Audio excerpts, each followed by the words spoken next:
Rise and shine, my sinners. When Father Evil starts his day, he gets a little deadly. Deadly Grounds coffee has the richest, smoothest flavor you'll find anywhere. It's sinfully delicious. Once you go deadly, you never go back. Order yours at getdeadly.com.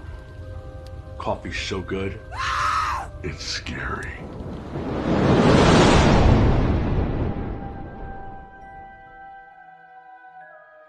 From the Chuck Barris stages in Hollywood, California, here come the Newlyweds. Yes,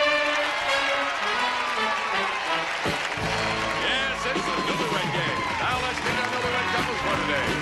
Couple number 1, married just 5 months, Jane and Gary Nave. Couple number 2, married just 6 months, Carolyn and Mike Stafford. Couple number 3, married just 12 months, Carol Ann and Glenn Klinkenbeard. Couple number 4, married just 13 months, Randy and Rick Rollins. Those are Newlyweds for today. Here's your host, the star of the Newlywed Game, Bob Eubanks. Thank you very much, and welcome to the Newlywed Game. 4 couples sitting behind me ready to play our game. And we're going to be right back, and we're going to hear 4 very unique love stories right after these important words. Be back in a minute.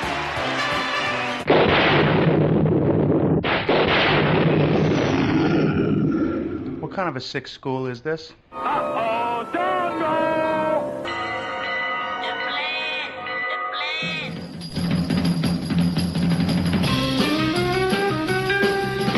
Strange things are afoot at the Circle K.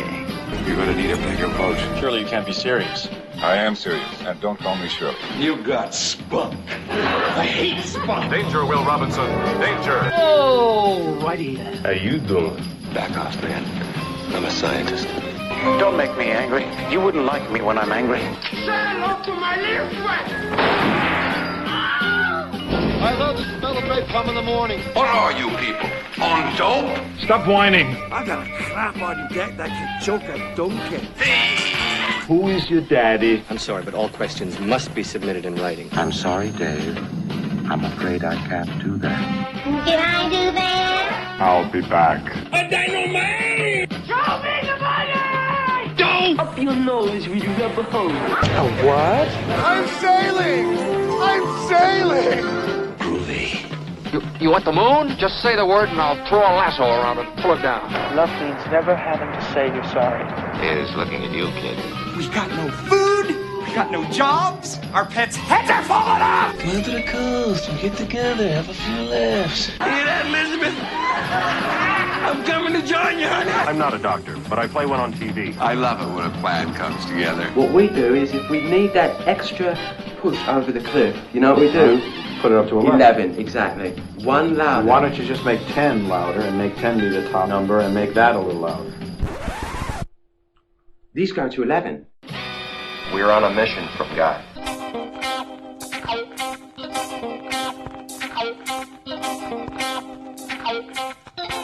Hello and welcome to another amazing episode of the Then Is Now podcast. I am your host, Rigor. As we continue to introduce younger listeners to all the cool pop culture stuff of the past that they may have missed out on, TV game shows is certainly on that list, particularly game shows from the 60s to the 80s, which were wildly popular throughout those decades, and viewers of those shows have fond memories of them to this day.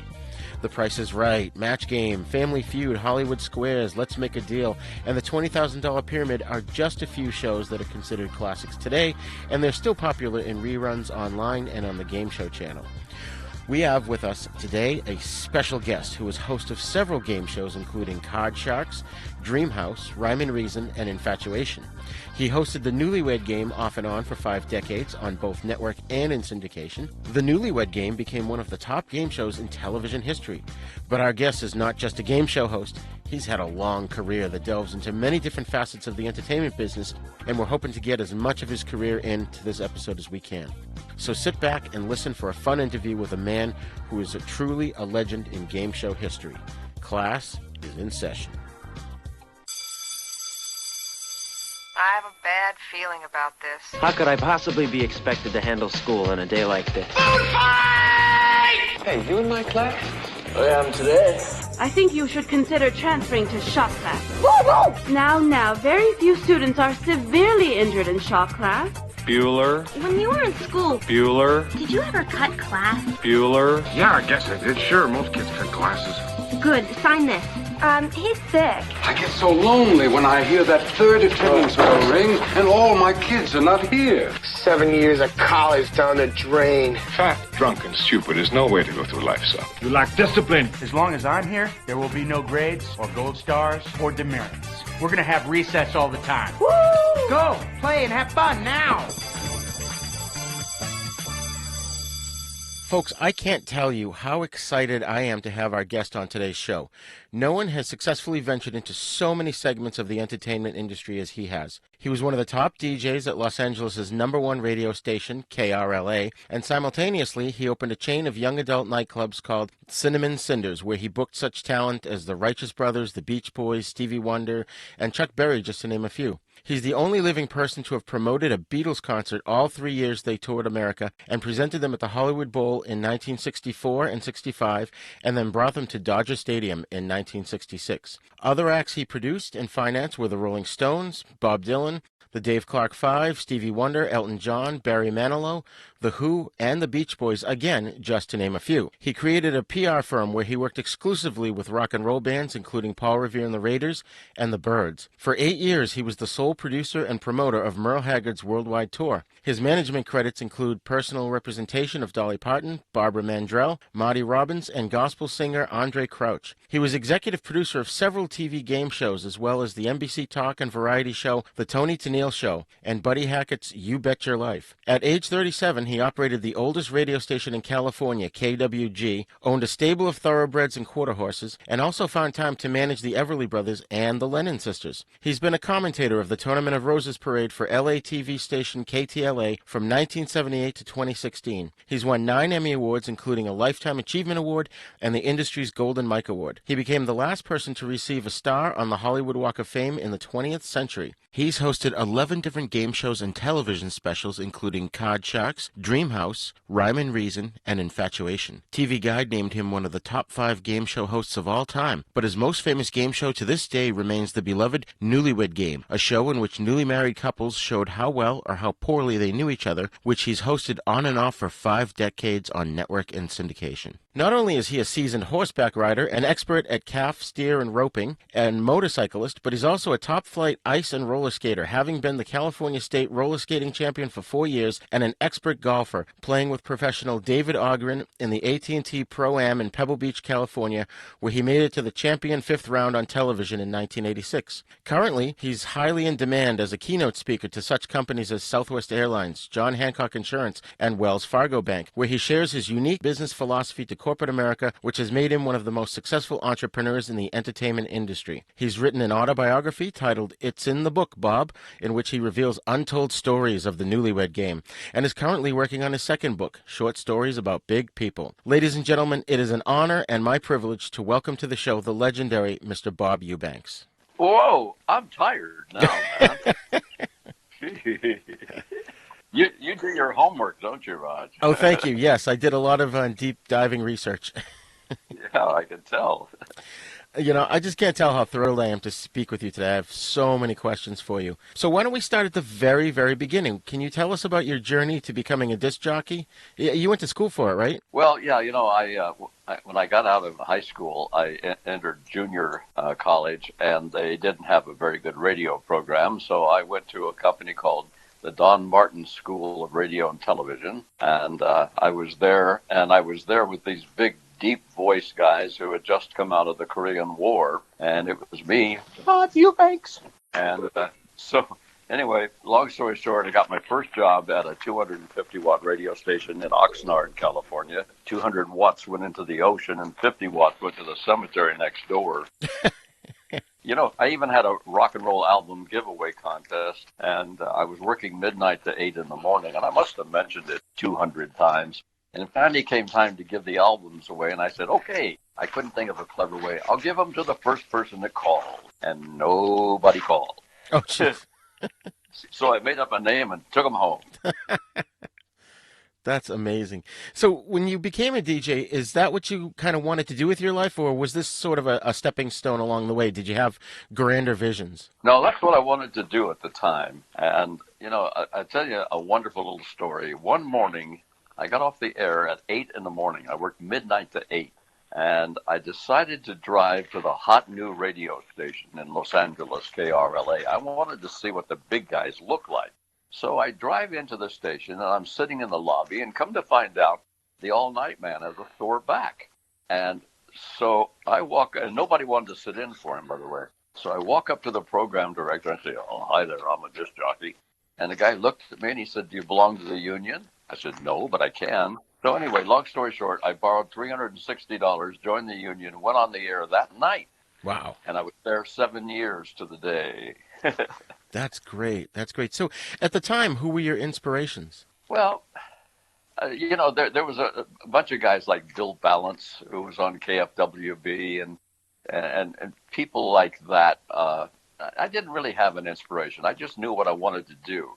The bottom line is I was not a great disc jockey. I was what they call a time and temperature guy, but I was surrounded by great disc jockeys, and sometimes you're judged by the people you run with, So I was there with Casey Kasem from Detroit, and Dick Biondi out of Chicago, and Wick Martindale from Memphis, Tennessee, and and Bob Eubanks from Oxnard. Here again, I wasn't great as a disc jockey, but I surrounded myself with great people, and that worked for me. Nice. In one of the articles I read, you were quoted as saying that you're the luckiest guy in the world, having lucked your way into the DJ job at KRLA and then into the Newlywed Game. But you and a partner also invested in 6 oil wells in West Virginia, 4 of which came in. Your goal, you said, wasn't to be famous, but it was to make enough money to retire at 35. And you were 28 when you had done all that. Can you tell us about the oil wells? Well, no, I can't because I don't remember. Oh. You're bringing back stuff that I haven't even thought about in a long time. But yes, I do remember investing, and I don't think we didn't make a ton of money, but we didn't lose any money anyway. Well, that's good. Good for you. Do you remember the Teen Boppers radio show that you hosted on KRLA? Yeah, I remember that, where the high schools would have their, I would salute a high school every night and talk about that. God, man, you're going back 50 years, During this time, when you were the DJ, you also opened up 5 of the Cinnamon Cinder Clubs, which were clubs for young adults. Can you tell us how that came about? Yeah, there was a nightclub in New York called the Peppermint Lounge, and they had a band, Joey D and the Starlighters, I think it was, of which Joe Pesci played guitar for them, by the way. Oh, wow. And they had a hit record called the Peppermint Twist. And so I knew in Southern California there was a need for young adults to go somewhere and have live music and dance and everything without liquor. And so we couldn't think of a clever name, so the Peppermint became Cinnamon. And we opened one in North Hollywood, California. And we did really well. And then we opened one in Long Beach. And then, then I did 3 others. But it was very important because I became a talent buyer. And that really did help me when it came time for the Beatles to arrive. I was not only a disc jockey on the #1 station in town, I was also a talent buyer. And that helped me in moving forward in the concert business, too. Oh, wow. That's amazing. And so we're going to get into the Beatles in just a second here, but I just wanted to ask, since when you were a DJ, you were running these clubs, then you were booking the Beatles, and then I found out that you also did volunteer work for the Crippled Children's Society. Where did you find the time to do all of these things? Well, first of all, I was a disc jockey. That took 3 hours, and then I would go to the clubs in the evening time, and I was a workaholic. That's all I can tell you. I would play a little bit of golf, but I just enjoyed, to me it wasn't work as long as it was doing okay. But I enjoyed the business I was in. And I have a theory in life, Rod, that you take what you know how to do and you apply it in other areas. Right. And that's what I think I've done. Now, I have contemporaries that sit and wait for the phone to ring to do a game show, but it's never going to happen, man. Right. Not guys of our age, anyway. Right, right. And around that same time, you did something called the World Teen Fair, which concluded at the Pomona Fairgrounds, and you wanted to make that an annual event. Did that ever happen? And what was the World Teen Fair? That was just a fair for teenagers, and no, it didn't happen as a regular event. No, I think I did okay the first one, but that one took a lot of work, and so I kind of got out of that. Right. So now, you and a gentleman named Reb Foster not only had the foresight to bring the Beatles to America, but you also had the guts to gamble on their success. Do you want to tell us about that process and what you had to do to nab the Beatles? Yeah, and in fairness, and this is not a derogatory statement, I got Reb involved because he was the program director at KRLA, and I was afraid he was going to steal it from me. So I had a partner by the name of Mickey Brown. And what happened was when the Beatles did the Ed Sullivan Show, 70 million people that night watched, and the music world changed that night.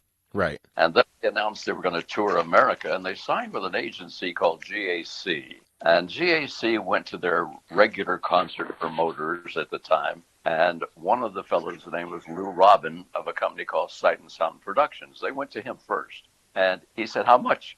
And they said $25,000. He said, "I pay Sinatra $15,000. Why should I pay these guys from England $25,000?" He turned them down. Oh, wow. So I stepped forward and I said, "Well, here I am, disc jockey. I'm a talent buyer with your company. Help me out." And they said, "Well, you've never produced a concert before." I said, "I know, but here we go." And they said, "Well, you can have the Beatles if you have the Hollywood Bowl." I got a hold of the Hollywood Bowl, and they said, "Well, you can have the bowl if you have the Beatles." So I finally got everybody on the phone, and we agreed, and bingo, that was it. Then I didn't have 25 grand, so I had to borrow it on my house, Right. Right. That's amazing. So now, is it true that the Beatles actually, you wanted them at the Rose Bowl, but they would prefer to go to the Hollywood Bowl because it had, quote, immense musical prestige? Well, I just wanted a bigger venue because the most they would let me charge was, the tickets were $3, $4, $5, $6, and $7. And that's all 3 years, by the way. Wow. So I wanted a bigger venue. So the first year, by the time I paid, I had to buy some advertising on the station. I had to buy some advertising in the newspapers and stage crew and the whole 9 yards. There was not much left over. And then I had 3 partners, for God's sakes. But I made a total of $4,000, and I had to split that 3 ways the first year. Wow. Wow. And you sold what, like something like 12,000 tickets in less than 3 hours? Yeah, no, it was almost like 18,000. And when we went on sale, the Hollywood Bowl guy, told a lady working for me, she said, "Can we sell it out in one day?" He said, "You'll be lucky to sell it out in a week." Well, 3 hours later, he came to her and said, "Guess what? We're sold out." But there were kids. I don't know if you know anything about Southern California, but there was a line for tickets almost down to Hollywood Boulevard from the Hollywood Bowl. That's a long ways. So we sold it out right away. And I'd never produced a concert before, so I didn't hold back enough tickets for the VIPs and the other celebs and such. So anyway, there's some great stories. Do you remember the name Walter Winchell? Of course. Well, he put in his newspaper article that there would be a second show at the Hollywood Bowl. And I'm telling you, the bowl it would look like a mound of girls all of a sudden. And so I called him up and I said, "Mr. Winchell?" "Yeah."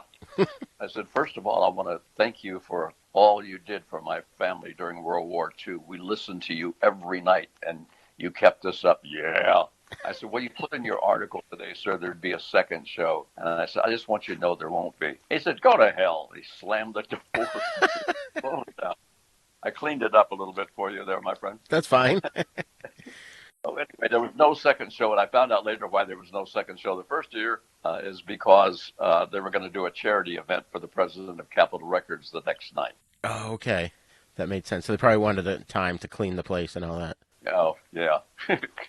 So you mentioned something about the VIP tickets, and I read that there were quite a few people who were like highly placed government people and others that they were basically middle-aged guys requesting tickets from you for, quote, a teenage niece of mine. How did you deal with that, considering the fact that it was sold out? Well, I did hold back a few. There used to be a very popular society lady named Luella Parsons. And I remember she said in the last row of the Hollywood Bowl, I traded Michael Landon a TV appearance for a couple of tickets. Oh, wow. I'm trying to think who else wanted. Oh, Sinatra's office called right away and wanted tickets. So I did have a few. I did hold a few back, but I didn't hold enough back to make everybody happy, I can tell you that. Yeah, that must have been interesting. And you had something, at least as far as I could tell, you had like 100 policemen inside to keep order, but then, you were concerned about the traffic outside because there wouldn't just be ticket holders, there'd be all kinds of, onlookers and people that wanted to get a gander at what was going on. How did that go? Because I read a report that there were people that were trying to jump up and down on cars to see maybe, I don't know, over the wall. I don't really know what it looks like, but... What it was, that there were people up on a hill behind the bowl, and about 4 o'clock in the afternoon, I had just done the figures of how much we're going to make and everything. And I'm standing and a bus comes in. And I said, can I help you? And he says, there was a bus load of marshals. And I said, what are you doing here? He says, we're here to protect the homes on the hill behind the Hollywood Bowl. I said, oh, that's good. I'm glad. I said, who's paying for you? And he said, you are. I said, what? So that was the only issue. We brought the Beatles in a limousine, and we took them out in a little bitty car that nobody could see at any time, and we got them out, and they were on the freeway before the audience quit clapping. But they ruined the limousine, and that was always the biggest problem with the English accent, is getting them in and out of a facility. Right. And, having known just how popular the Beatles were, and you saw them on Ed Sullivan, were you mentally prepared for what was going to go on that day? No. And at the end of the concert, I said, I will never do this again because I worked so hard to make so little money. Right. But then I got smart. Then, the Beatles made KRLA #1. And so what I did then is I went to KRLA and I said, look, we can make this KRLA and Bob Eubanks present. I said, I can get them. They came to me. The Beatles wanted me to do the second year because they liked what we did the first year. And I said, okay, but I insist upon having 2 nights. And then I went to KRLA and I said to KRLA, we can make it KRLA and Bob Eubanks presents, but I want $100,000. I want to raise my salary, which was $12,500. I raised it to $15,000 a year. And then I wanted a 5-day work week, and I got all of that. So I made more money than the Beatles did the second year. Wow. That's great. And so originally you guys were kind of in a battle with KFWB for the title of being the official Beatles station of Southern California. Was there ever a concern early on that maybe they'll bag the Beatles before you did? No. And what happened was KRLA made a disc jockey, Dave Hull, the Hullabalooer. They made him the 5th Beatle.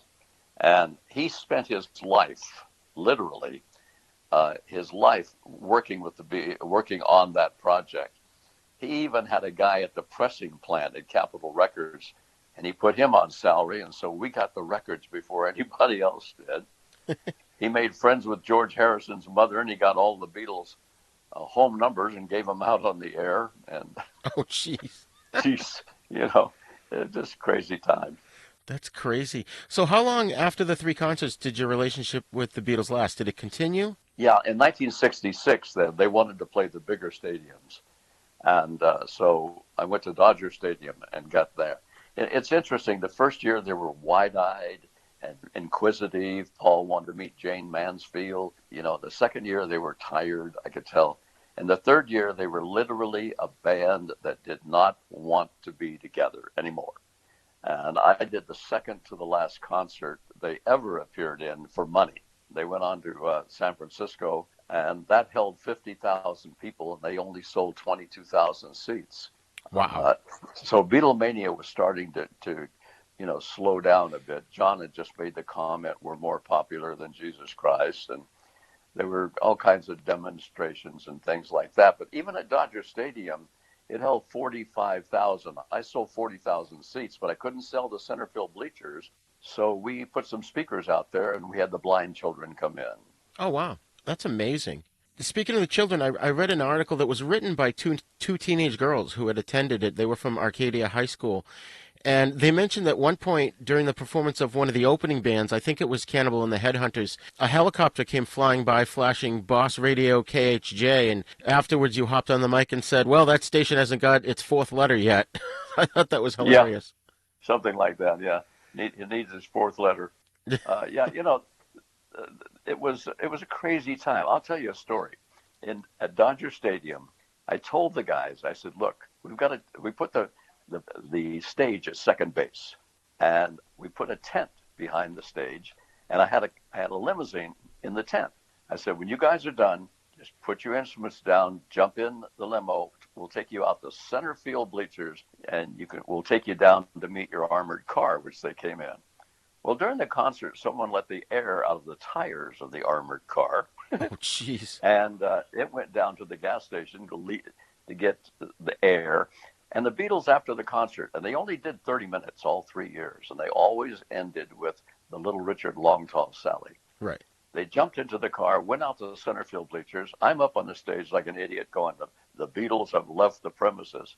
And everybody started to laugh. Well, there were about 1,000 girls waiting for them out the center field bleachers. And they literally, the limousine came limping back in. So we took them out, put them down in the Dodger dugout. And John Lennon, who had come to me earlier and said that they wanted to get out because they had to go to a party, he was so angry. He said, we want to go to a party. And he and I got into it pretty good. I said, all right, I'll get you out of here. So we took them upstairs and put them in the back of an ambulance, and we covered them up.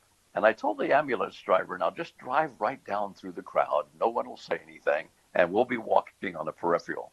And so he did. He drove right down through the crowd, and he got away from the crowd, and he was heading down to the gas station, hit a speed bump, but the radiator fell out of the ambulance. Oh, my God. God. And now here comes the armored car up to the ambulance. Now the kids realize what's going on. So we get the Beatles out of the ambulance into the armored car, but now the armored car is a stack of girls. I mean, it couldn't move. And then I don't know how this happened. I really don't. All of a sudden, the Hells Angels motorcycle group showed up.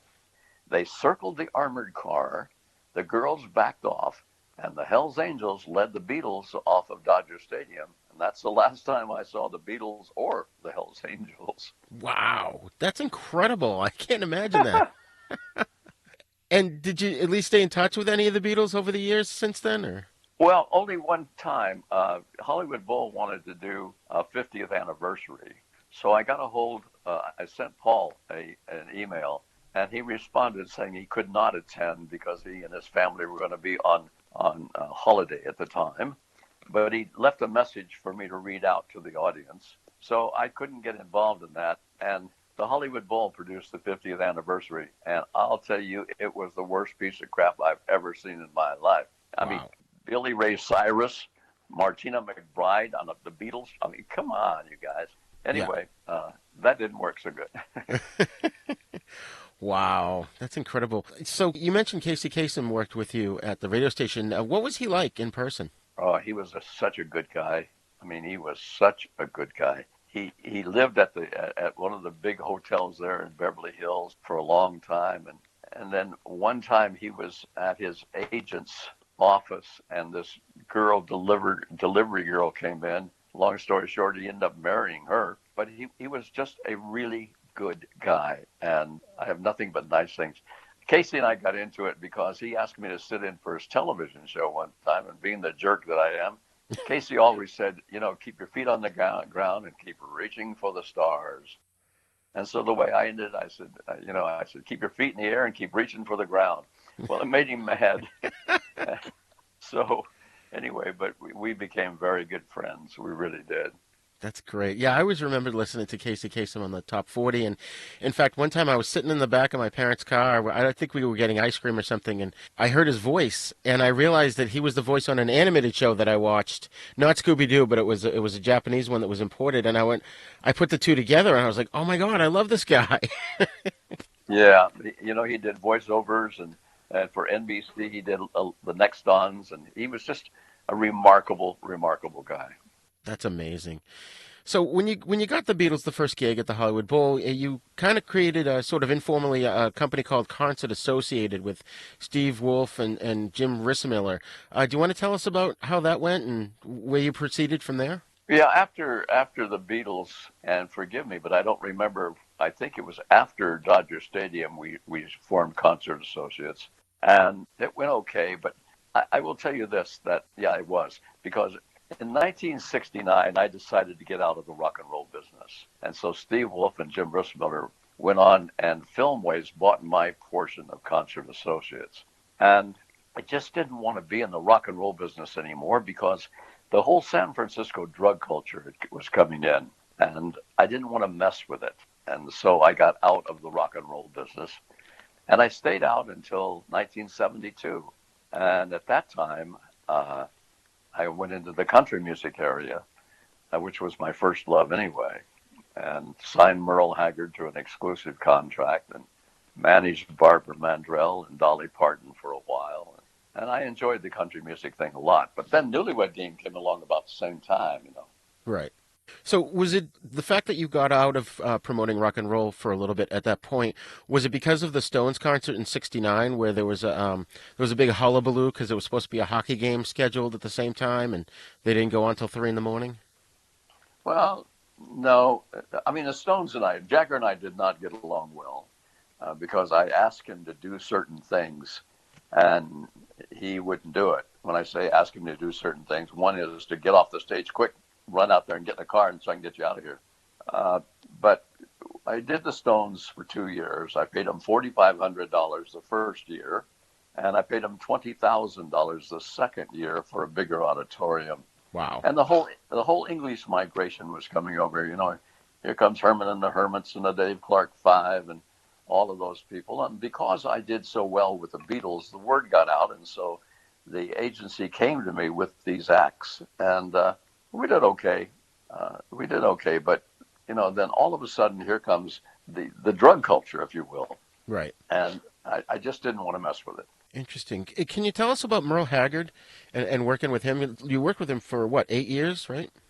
10 years. 10 years. Merle and I were together for 10 years, and we never had a crossed word. He was incredible. I understand they're going to do a movie on his life right now, but he was so talented. He was complicated. Here's a man that escaped from 13 institutions by the time he was 18. Wow. He spent 2 years and 9 months in San Quentin and lived in every hobo jungle in the country and became Entertainer of the Year in 1972, I think it was, or 3, in the Country Music Association. So he was a remarkable guy. If you listen to his music, you listen to his life. Mama Tried, things like that. But I took on Merle, and I had an exclusive on his live performances for 10 years. And it was a wonderful time. That's great. That's great. So did you have a hand in, he was in the Statler Brothers Christmas special in December of 86. Did you have a hand in producing that? No, I did not. I got out in 82. Oh, I see. Okay.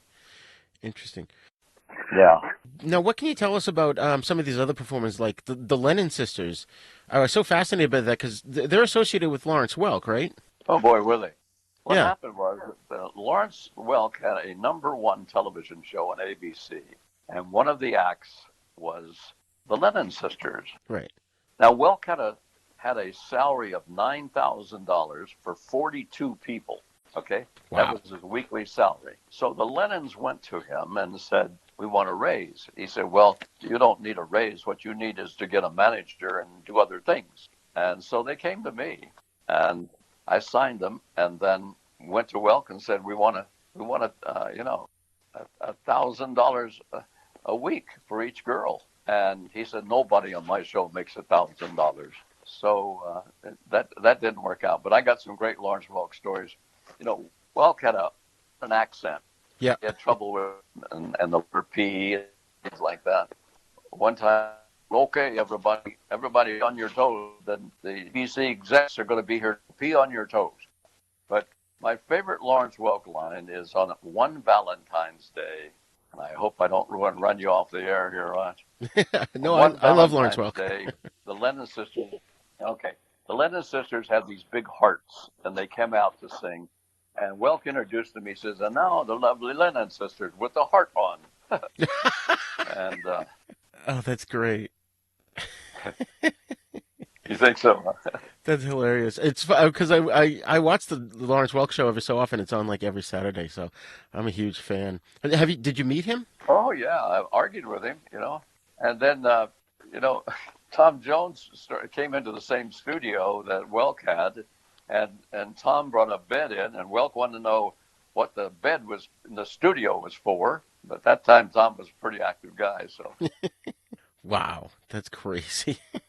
So we're still jumping ahead a little bit here, but around that time in '86, you had been hosting the Hollywood Christmas Parade with Lee Merriweather. How many times did you guys host together? I don't remember how many times Lee and I hosted, but after Lee, then Lisa Gibbons came in and we did it. Right. And I had some funny times during the Christmas Parade. It was funny. I remember a big church here in Southern California had decided they were going to fly an angel on a wire across Hollywood Boulevard. And so when I heard the director say, send the angel, well, something happened and she turned upside down. And we saw a little more of the angel that year than we really should have. That's amazing. And what was Lee Merriweather like? Oh, she was wonderful. She was just wonderful. I got a story, but I better not tell you that one. Never mind. Anyway. She was great, and then Lisa came in, and I was very fortunate. And after the Christmas parade, then I decided to, the host of the New Year's parade quit. No, he went to NBC. His name I can't remember. And anyway, I went in and I said I'd like to do your parade, and I was there for 38 years with Stephanie Edwards. That's awesome. What memories do you have of the Grand Marshals? Did you get to hang out with them, like Robert Wagner, Natalie Wood, or even Lorne Green, who I heard was a really nice guy? No, I never hung out with any of the Grand Marshals at all. Oh, wow. When I was growing up, I wanted to be a cowboy. That's all I wanted to be, is a cowboy. And Gene Autry and Roy Rogers were my two major idols. Nice. And one year, Roy Rogers was Grand Marshal of the Rose Parade, and he and his wife, Dale Evans, were sitting up in the back of a Cadillac convertible, waving at everybody. And Roy forgot to go to the bathroom before they left. Oh, no. So there was no room to stop in the parade, so he peed in his boot. Oh, that's insane. On the Tournament of Roses parade, you did that quite a few times with Barbara Feldon, right? Just for the first year. Oh, okay. Yeah, that was all. But the rest was Stephanie Edwards. Oh, right, Stephanie Edwards. And what were they like? Oh, well, they were fine. Your memory's better than mine. I'm trying to think. I did it with Barbara Feldon, but didn't I do it with Jane somebody? Jane Kennedy. Okay, yeah, Jane Kennedy. And her boyfriend did some kind of a wild rock and roll thing, and that hurt her reputation there at the tournament house. So.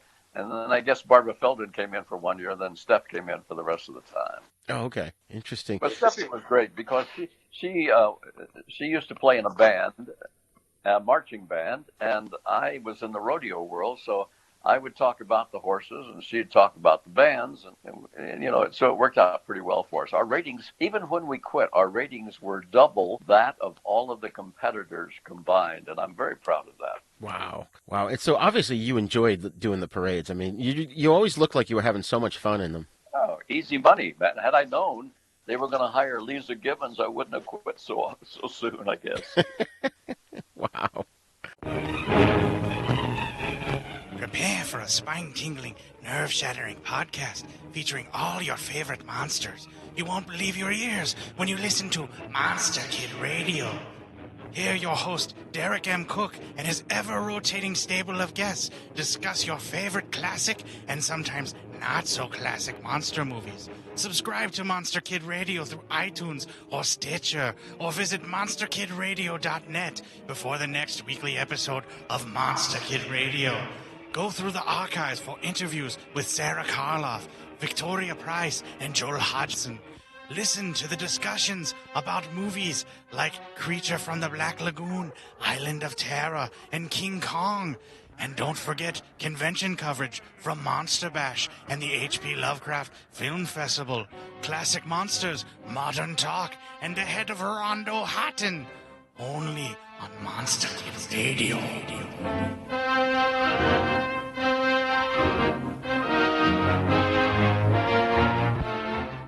Hello, this is Rod Barnett. I'm the host of The Bloody Pit, the podcast that examines films from across the decades.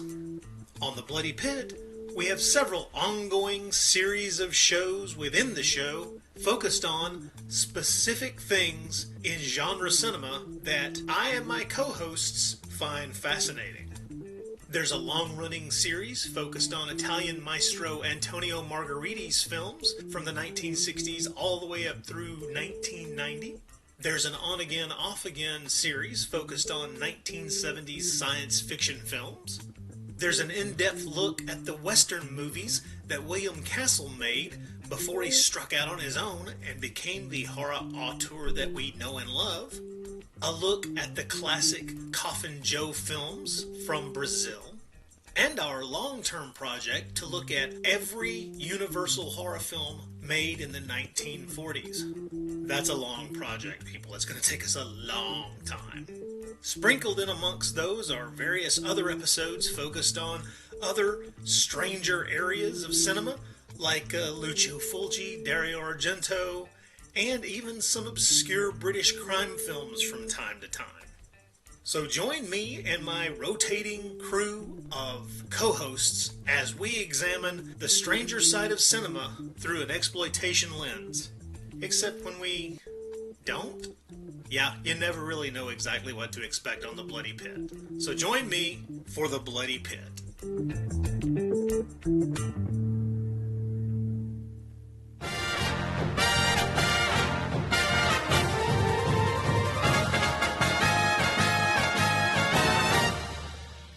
Shark Bites Podcast. It's the greatest show in history. From the Dorkening Network, hosted by a nerd who's named Patsy. From movie reviews to tips on surviving the coronavirus, Shark Bites has it all. Follow us on Facebook and suggest topics at sharkbitespod@gmail.com.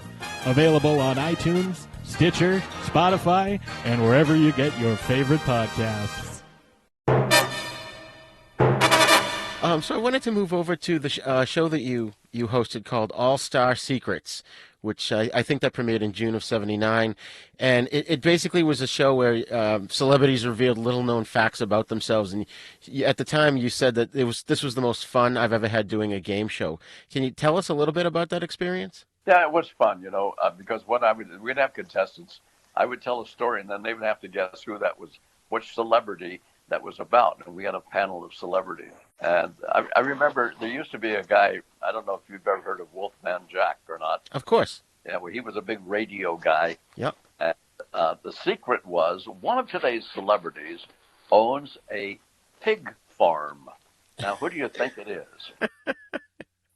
So they guessed, but they didn't get it right. But anyway, at the end of the show, we always did a little segment. I said, hey, Wolfman, come here. I said, sit right here, my friend. I said, we understand that you owned a pig farm. Yeah. I said, well, I'm going to make you feel right at home. And one of the stage crew guys came out and dropped a baby piglet in his lap. And I remember he said, ooh, do we bite?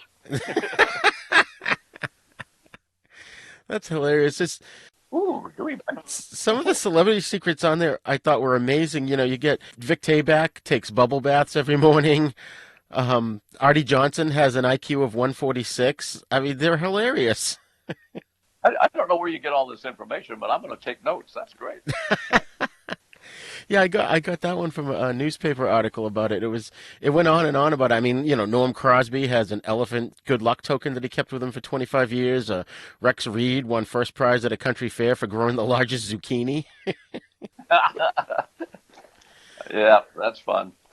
That's so good. So good. I actually wish I had seen that show. I never actually got to see it. So tell us about, in show business, you were expanding what you were doing. How did you get involved with the Ali Frazier fight? Well, I had an agent by the name of Jerry Perencio. And Perencio was if there was anybody in my life that I treated as a father figure, if you will, or an advisor, it was Perencio. He was at GAC when I bought the Beatles, and he formed his own company, and he ended up buying a television station. And he just made a lot of money. So he was a big boxing fan also. So when the Ali Frazier thing came along, he and Norman Lear ended up getting the closed circuit television for 4 states. So Perenchio called me because he used to represent me, and we got along pretty well. And he said, are you interested in producing this, or at least helping me promote it? I said, sure. And so I worked for Jerry during that time. There's another guy, Alan Horn, who's now a big cheese at Disney. He was there. But it was a strange time, and there were strange people going at that time. That's all I can tell you. And I know Jerry Perenchio's a billionaire. Was he a billionaire at the time he was working with you on that? Well, if he wasn't, he was almost. Wow. But he was a good guy, and I had a good time. But I was glad when it was over, I can tell you that. Yeah, it must have been difficult with the logistics. I mean, correct me if I'm wrong, but was this among the first times where an event was broadcast live to more than one place? Yeah. It was the first time I think they ever did closed circuit. Right. And in New Orleans, the big hall there, what's it called? Help me, Roger. It was the Superdome in New Orleans, and then the Astrodome in Houston. Well, the Superdome had just been built, and when we did the fight, about 5,000 people sneaked in because the security didn't know how to handle it. It was just a crazy time. It really was. But I met Muhammad Ali, and he was wonderful. It's a fond memory, but nothing I'd want to do again, I can tell you that. Right. It must have been a tough challenge logistically just to get it to work. And what was like was California, Louisiana, Texas, and Nevada, right? Yeah. And, the guy that owned the Forum here in town, Jack Kent Cook, he and Perenchio didn't get along. So Perenchio told me, don't sell this to Cook. Well, Cook just went on the air and started advertising the fight was going to be there. So we had to get it. Bring him on board because he had sold a bunch of tickets to it. Wow. It's really interesting, too, because nowadays you have events that are broadcast to movie theaters and drive-ins all the time, but that must have been really just logistically difficult. It was really logistically difficult. That's all I can tell you. Okay. And nothing I want to do again. So let's move into the Newlywed Game, which was sort of a replacement for a short-lived series called Confidential for Women, starring Jane Wyatt. And how did that happen for you? Well, I was doing a concert with the disc jockeys, and I forget what act it was. But I remember talking to Bobby Boris Pickett, I think it was. I said, "Who's your agent?" And he told me, and he said, "But the best agent for you is a guy named Noel Rubeloff." And my friend Charlie O'Donnell said, "Bob, you're not going to be able to sign with Noel Rubeloff." So I bet him $5. And I went and met with Noel, and he says, "Well, now Chuck Barris has put together a new show called Newlywed Game. And he already has a host, but he's willing to let some other guys try out." So I went over and met with Chuck, and I'd never done a game show in my life. So he said, "Okay, we're going to bring 4 couples in." He did. And I got lucky because one of the husbands had been out all night, and his wife just reamed him, and it was pretty funny, and I got credit for it. So I ended up getting the job, and that was the beginning of a wild time because I'll never forget, we had to show the format to the big guys in New York. And so they all flew out to Hollywood. There was 4 or 5 of them. And we were in a little theater, no cameras, just a stage and lights. And we had 4 couples. Couple number 1 was an unknown comedian named Dom DeLuise. Oh, wow. And his wife, Carol. But what sold the show was there was a cute little blonde down at the end. And I said, "Okay, what's your favorite nickname for your husband?" And she said, "Numbnuts." And the ABC guys flipped over backwards, went upstairs, and bought the show without a pilot. Wow. That's awesome. And you had guys that wrote the questions for you, but you had the final say on what questions you used, correct? Yeah, when you lock 4 guys in a room to write questions, it can get pretty wild sometimes. So I would turn down questions. They wanted me to say "make love." And now this is 1966, right. And television was pretty quiet. And I remember I was in a car with my daughter, and this disc jockey said, "I get horny when it rains." And my little girl said, "What's horny mean?" And it made me so mad. So I said, "Guys, I won't say make love because I don't think you should have to tell your children what that is until you're ready to do so." So Sinatra had a hit record called Making Whoopee, and I said, I'll say Whoopee, because it could be anything. And that's how Whoopee became a 4-letter word. Wow. That's crazy. Do you happen to know, are there any statistics on whether the couples that you had on the show after the game got divorced? Oh, yeah. A lot of the couples got divorced, and they came back with what? Oh, no, I don't think so. I don't think so. I'll tell you what, an interesting story. We got a call one day from a lady that said, I saw my husband on the Newlywed Game with some woman, and he's still married to me. This idiot went on the Newlywed Game with this girl he'd been going out with and faked his license.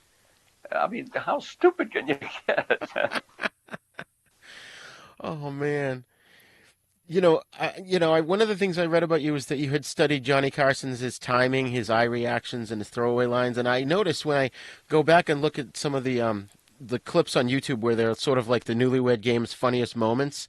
In the early ones, you would just literally break out into laughter when something funny or off color happened. But then I noticed in later years, you just sort of would give the camera a sideways glance. Was that something to do with when you studied what Carson was doing? Absolutely. You can say 1,000 words with an expression. Right.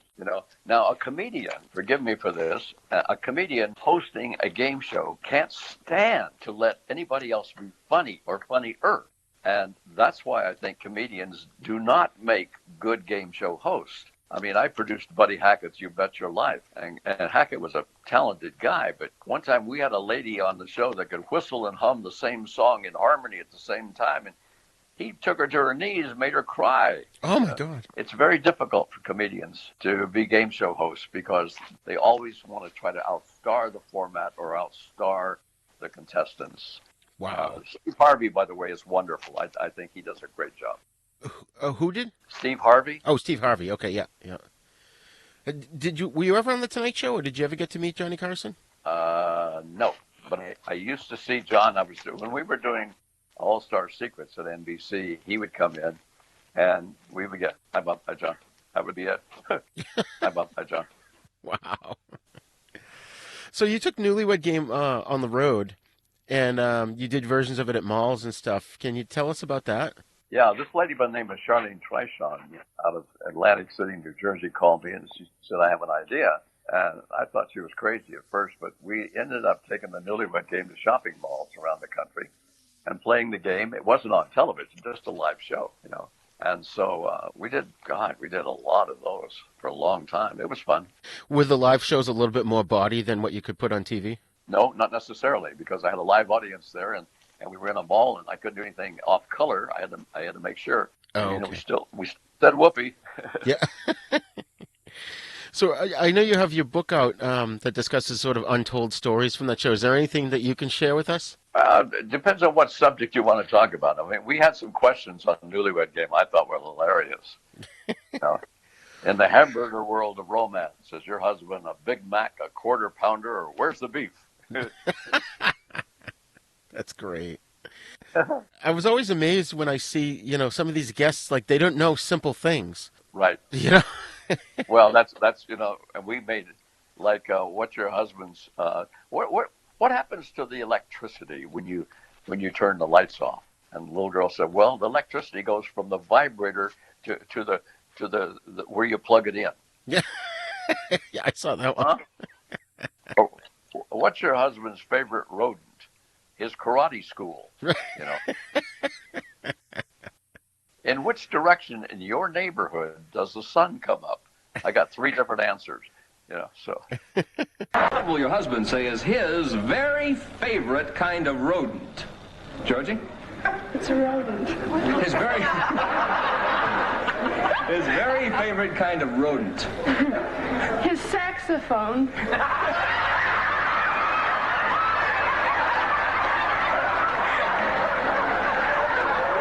Husband say is his favorite condiment. Oh, I would say his pool table upstairs, definitely. Annette? I never heard that word before neither, so I said karate school. Electricity in our home flows from the blank to the what? From the plug to the vibrator. Now, you were once asked if you'd ever be a contestant on Newlywed, and your response was, "No way, I wouldn't bare my soul for a Toastmaster." Is that still true? A toaster. Oh. No way, man.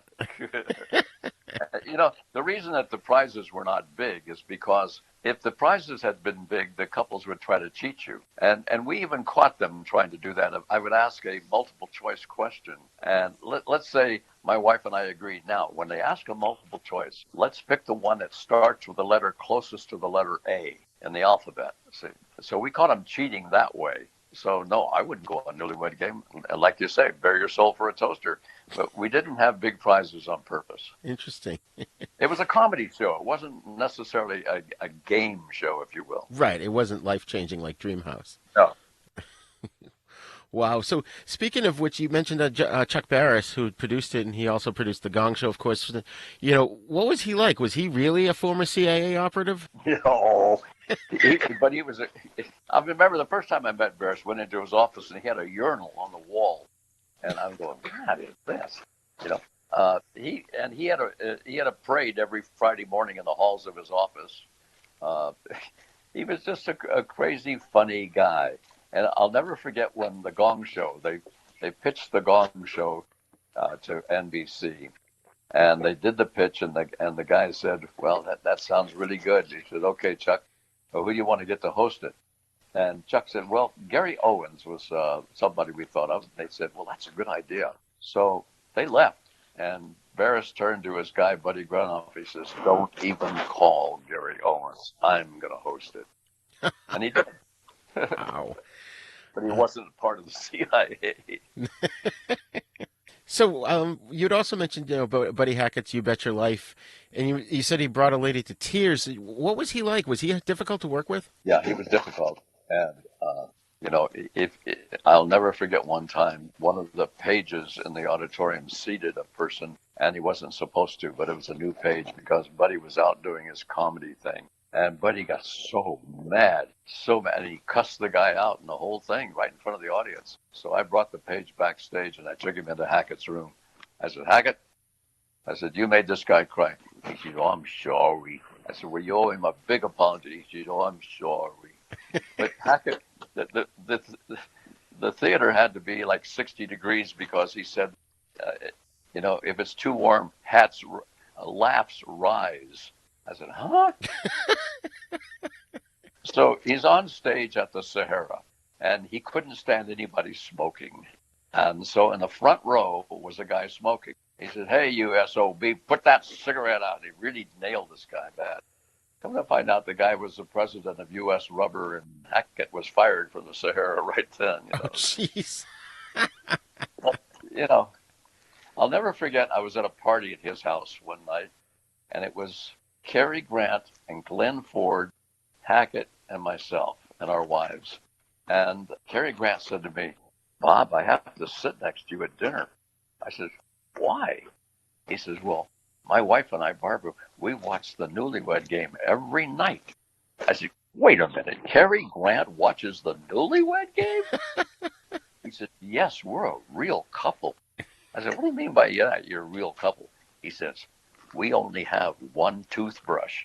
Oh, so much more than I wanted to know about Cary Grant.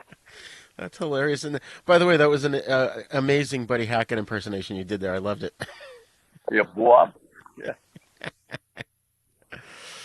Put that cigarette out. He was funny. That's awesome. But talented. He was talented. Oh, yeah. He was hilarious in his, in his movies and stand-up. I'll tell you an interesting story. We were at dinner, and Cary said, I've got to sit next to you at dinner. I said, okay. So we're sitting there talking, and all of a sudden, Cary's, and by the way, Glenn Ford is across the table from us. Wow. Cary Grant says, I have a joke.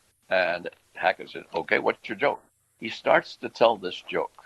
And just as he gets to the punchline, Glenn Ford from across the table said, I love you, man. I really love you. And the thing just came to a stop. So Hackett says, okay, everybody wants you to smoke. Go outside. So we got up, and I went to Hackett, and I said, what was that about? He says, well, Glenn was one of the first people into Auschwitz, and he still has the smells and he still has the dreams of that terrible time, and it has affected him mentally. Wow. And so was the joke related to that? No, of course not. No, he just, I love you, man. I really love you. Oh, interesting. Wow. I didn't know that about Glenn Ford. That's really interesting. Yeah. One of the listings I found when I was looking at TV listings, that in May of '76, Bob Barker hosted the Daytime Emmy Awards, which was live, and apparently you and Bert Convy and Bobby Van performed as a musical trio. I didn't know you added musical talent to your repertoire. I didn't. God did not tune me. And that was the last time I did anything like that. I'll tell you a couple of Barker stories. He's certainly a good host, but Bob had quite an ego, and he was also an animal lover. You know, he was hosting the Miss Universe pageant, and they gave the winner a fur coat. He quit. He would not partake in anything where they were giving out fur coats. It cost him a 6-figure number to quit. That's an animal lover right there. Wow. But I shared a dressing room at CBS with him when I was doing Card Shark. And when he was there, I wasn't, and vice versa. So on the wall was this big plaque, WGMC, very ornate and very beautiful. So being the jerk that I was, I took the plaque off and I put it under the couch. Now, I'm out at the ranch and we're roping cattle, and I get an emergency phone call from Jonathan Goodson. I said, "What's up?" He said, "Where's Barker's plaque?" I said, "What plaque?" He said, Don't mess with me. Where is it?" I said, "Oh, for God's sake, it's underneath the couch." I said, "What's the problem?" He says, "He won't go on. He won't do a show until we find the plaque." I said, "You're kidding me." I said, "What does that WGMC mean?" He says, "World's Greatest MC." Wow, that's incredible. Hey folks, I just wanted to take a minute here to tell you about the hosting service that we use at Haven Podcasts. Podserve.fm. Podcast hosting has never been easier. They do all the work to get your podcast on Apple Podcasts and other major podcast networks. They help you navigate the podcasting world, whether you're brand new or have years of experience. Folks, I can't tell you how happy I am with their service. When I first started this podcast, I searched around intensely for the right hosting platform. I found Podserve and used their simple 4-step process, and in a short amount of time, my podcasts were on the internet and available through all the major podcast networks. And their customer support is unreal. Every time I goof things up and make a mistake, like posting the wrong show to the wrong feed, I email them, and I kid you not, within minutes I get a response and the problem is resolved. And they're the only podcasting host that actually helps you get listeners. Other podcast hosts stop at podcast upload and don't help promote your podcast. Well, Podserve makes sure your podcast is seen by thousands of people. The promotion is free, and they put you on podparadise.com, which has over 5,000 visits a day from avid podcast listeners and is growing every day. Each day, Pod Paradise selects 5 podcasts to spotlight on their front page.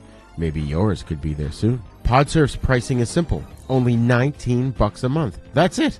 No tiered pricing platform, just one low fee. For $19 a month, you get unlimited storage, unlimited podcasts, free podcast promotion, your podcast on all platforms, detailed download analytics, one-on-one customer support. You pay month to month, and you can cancel at any time. And when you sign up, you get 14 days free. You don't even have to give them your credit card. I love their service so much I put a reminder in my phone to add my credit card when the 14 days was almost up. I couldn't give them my $19 fast enough.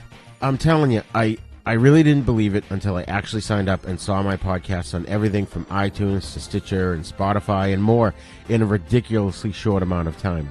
So if you've got a podcast and you don't have a hosting platform, I highly recommend podserve.fm. Check them out.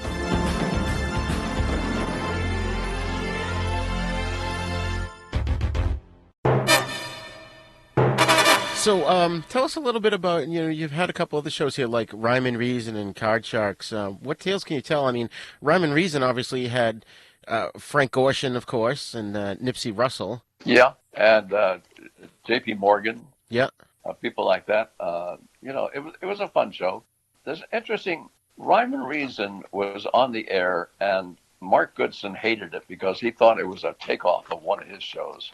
And so, from what I understand, he basically got it canceled.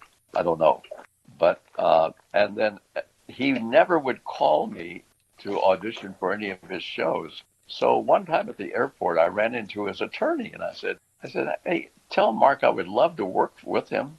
So when Card Sharks came along, I auditioned, and I got that show. Wow, that's great. And like Card Sharks too. You did so many game shows. What did you just like to continue to reinvent yourself on a different show? Yeah, and I found that I learned how to make people talk. I learned that if you laugh at people, they give you nothing. If you laugh with people, they'll just keep rambling on and on and on. And so I was able to use that ability and to not outstar the format, not outstar the contestants, make them feel very important. And that's what I tried to do. And it worked for me. That's great. What about the Diamond Head game that you did in Hawaii? First of all, did you get to live there while you were, obviously you stayed there while you were doing it, right? Oh, yeah. And that was an interesting time. I could go on and on and on. That was a time, it was fun to do, had a good time, but the show was on NBC, and, we did, I think we did 35 shows in 8 days or something like that, and it was a tough time. It was a tough time. Yeah. Was it difficult? I mean, it was very different. You had the volcano and stuff, and what, people had to climb the volcano, I think? No, they didn't have to climb it, but they would get inside of it, and then I remember we had this big plastic area where the contestant could go in there, and there were about 500 pieces of paper flying around them, and each piece of paper had a prize on it, and they would have so many seconds to grab how many prizes. It's just a crazy time. It was interesting. Right. So one of the listings that I found that I did not recognize, and shame on me for not having caught it in 1990 when it was on A&E. You did Bob Eubanks at the Improv. Can you tell us anything about that? I don't even remember. Oh. Okay, that was a TV listing from 1990. Wow. Yeah. I've been busier than I thought I was. I mean, you're asking me to come up with things basically 40, 50 years ago. Oh, yeah. I'm just picking your brain. Yeah, that's okay. Well, what can you tell us about Dreamhouse? I mean, because that like changed a lot of lives. Well, they should have called it Dream Furniture. Oh, really? Because we had a rough time giving the houses away. We finally did, but a lot of couples on, and here again, it was a fun show, I guess, but it didn't live up to its title as far as I was concerned. Yeah, from what I've read, there was one of the contestants was a lady from Panama who grew up in a one-room house with 6 people. So, have you stayed in touch with any of the winners from that show at all? Oh, God, no. No. I had a lot of fun with a show called Infatuation. Oh, yes. I was going to ask you. Have you ever had a crush on somebody and you're afraid to tell them? So one day we had a little lady about 60 years old come to us and said that she was an extra in a movie, and she met this young Hispanic man, and he took her out in the car and made love to her, and she fell in love. And so we contacted this guy, and we said, someone has a crush on you. He says, really? He said, yeah. We said, would you like to be on this show? Yeah. So the way the show worked, we would put the guy in an area where he couldn't hear anything, and I would interview the lady. And she said, well, we were working as an extra on a movie, and I met this very talented, very handsome Hispanic man, and he took me out in the car and made love to me. And she said, I'm in love with him. I said, well, why don't we get him out here right now? And so the guy had no idea who was there, had a crush on him. He walked out, and he almost died when he saw this woman, because he didn't think he would ever see this old lady again that he took out into the car. And he just about died, and they filed suit against us. Oh, and the lawsuit said we were going to ruin his Hispanic romantic reputation. So we settled out of court. We agreed not to show it in Los Angeles. Wow, that's amazing. God. Ay. So I wanted to move on to another topic here. Something that I think a lot of people don't know about you, Bob, is that you appeared in several pro rodeo telecasts with the Professional Rodeo Cowboys Association. How did that come about? I mean, obviously you said you wanted to be a cowboy when you were a kid, so was that sort of always in your blood? Yeah, it was. And, and then I went on, and I got my first horse when I was 10 years old. But then I started roping. team roping. And then I joined the Professional Rodeo Cowboys Association, and I competed in rodeos here in Southern California for quite a while. And because of my rodeo experience, I met people, and then I was approached to be the moderator of the national championship in Oklahoma City and then in Las Vegas. So I hosted the televised version of the national championship for, I think, 3 years. But yeah, I was always wanted to be a cowboy and still do. I'm looking at a saddle right now in my office with no horse, by the way. Oh, nice. That's excellent. That's so cool. I mean, especially like you said, with, Roy Rogers being one of your heroes and all that. And from what I understand, your kids have sort of followed in your rodeo footsteps as well as TV stunt work. Are they still doing that? Well, my one son, Corey, he became a professional bull rider, but then he got a job on Dukes of Hazzard, and he learned his craft there, and he became the #1 stunt driver in the industry. He did Too Fast, Too Furious, Transformers, and all of those. Wow. And he's made a lot of money. He didn't go to college, and he has just done extremely well at what he does. Has some great stories to tell, too. One time he was supposed to double Robert De Niro, and they had not met. So they got in a car, and they were sitting there by themselves. And every time Corey would look at De Niro would look away, and he wouldn't say anything. And so pretty soon their eyes met, and my son says, So what do you do? And De Niro says, I'm an actor. And Corey said, oh, yeah, what's your name? That's hilarious. And did you open a stuntman school at your ranch? Not at the ranch, but we did hold a stuntman school. And we found out that it was very tough for stuntman to become stuntman because it was a business where one guy would recommend another guy would recommend another guy, and so it was difficult for new guys to get involved, But he doubled, he doubled Tom Hanks, even though Tom wouldn't admit it. People like that. He's made a lot of money. Wow. And I've read a lot about your ranch and stuff, and you and your wife at the time, Irma, had held an auction at the Pepper Tree Ranch with all kinds of Western memorabilia and Indian artifacts. And well, it wasn't an auction; it was an art show. Oh, it was an art show. Okay. Yeah, we were having some issues, marital issues. She said, "I don't want to ever have to depend on you again." So she put on this art show twice a year called the Pepper Tree Art Show, and she did extremely, extremely well with it. She really did. Nice. And I ended up going on Home Shopping Network selling Native American jewelry and Western art. Right. And I was there for 4 years. We'd do $500,000 or $600,000 in 8 hours in sales. So that's amazing.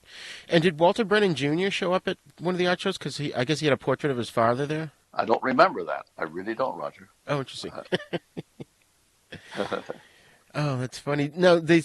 I guess they were at the art show. There was horse demonstrations and steer roping. Did you just sort of jump out and do some of those yourself? Yeah, we did. We would have roping contests there and all of that. It's. I was a cowboy. Mentally, I still am, but people ask me how old are you? And I always tell them I'm 70 years old plus shipping and handling. So. That's great. And your ranch is near former President Ronald Reagan's ranch. Is that correct? It was pretty close to it, yeah. Did you know him? I met the president, but not while he was at his ranch. I remember my two boys were out on the yard at our ranch, and one of them had a rifle, and they were looking at it, and my son pointed it up in the air, and all of a sudden there was a helicopter with a presidential seal on it, and he said, "Here, you hold it." Scared him to death. But no, Reagan had a ranch not too far from my ranch. My neighbor was Bo Derek, though. Oh, wow. Yeah, that's what I said. That's awesome. And how was she as a neighbor? Oh, she was great, and she was married to John at the time, and right. But I think she still lives up in that area, but I'm not sure. Wow. That's awesome. So, Bob, tell us about your speaking engagements that you do with corporations these days. I haven't done any in a long time, but I'm going to get back into it because, like what you have done, you've brought things out in my career. So I'm writing this book called Short Stories About Big People, and I'm going to go out and tell short stories about big people, show video, and it's going to be fun. I think it'll be very entertaining. Excellent. Excellent.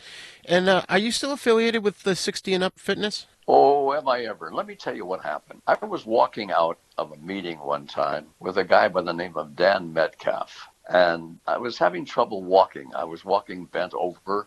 I had been falling down. I was having all kinds of issues because I had both hips replaced and severe back surgery. And he said, you're having mobility issues? I said, am I ever? He said, well, come over to my house and work out. So I went over to his house to work out, and which, by the way, this guy has 30 professional soccer players playing worldwide that he's trained. Wow. And he invented this board just for me, for my balance. It's called the 60 Up Balance Board. And I will look you in the eye and tell you that in a very short period of time, it changed my life.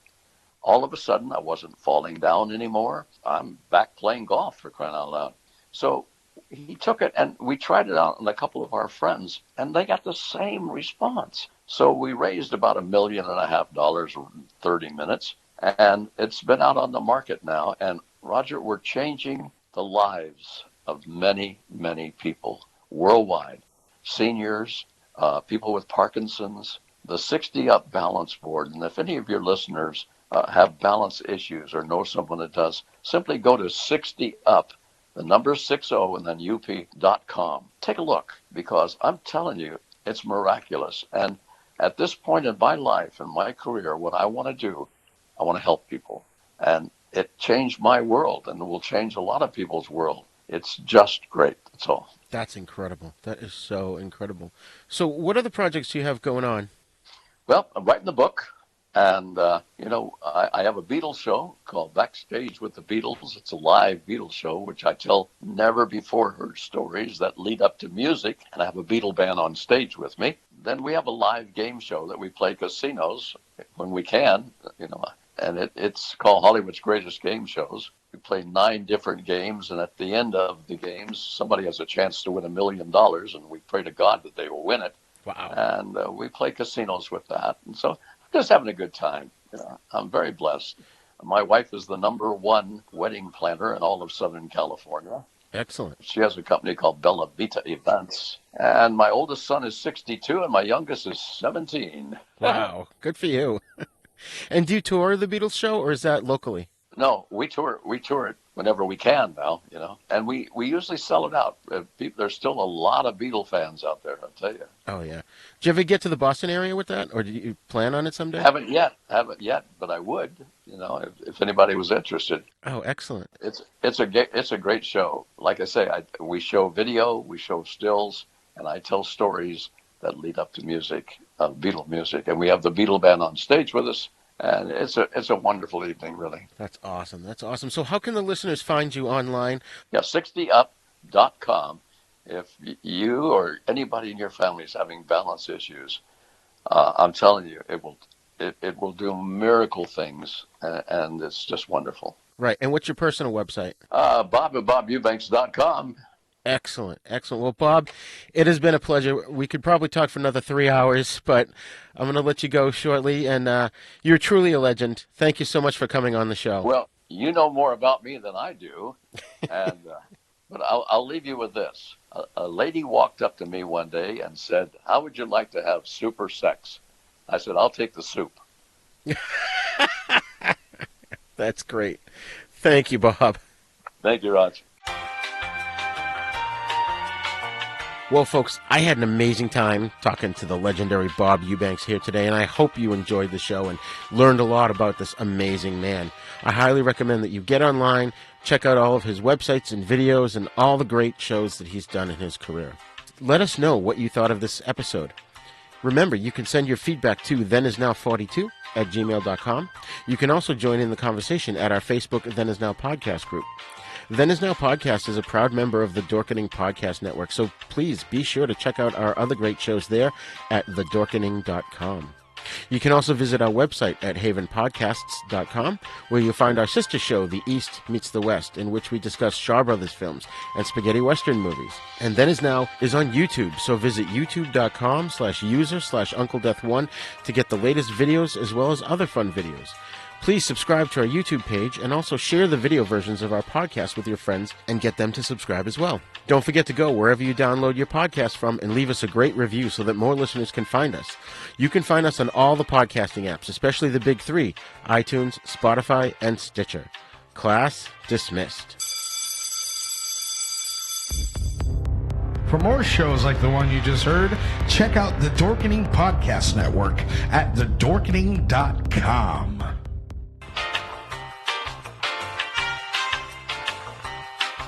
This Now podcast is intended for entertainment, educational, and informational purposes only. Sounds, music, and clips played during this podcast are the property of their copyright holders. All original content is copyright Jupiter Media.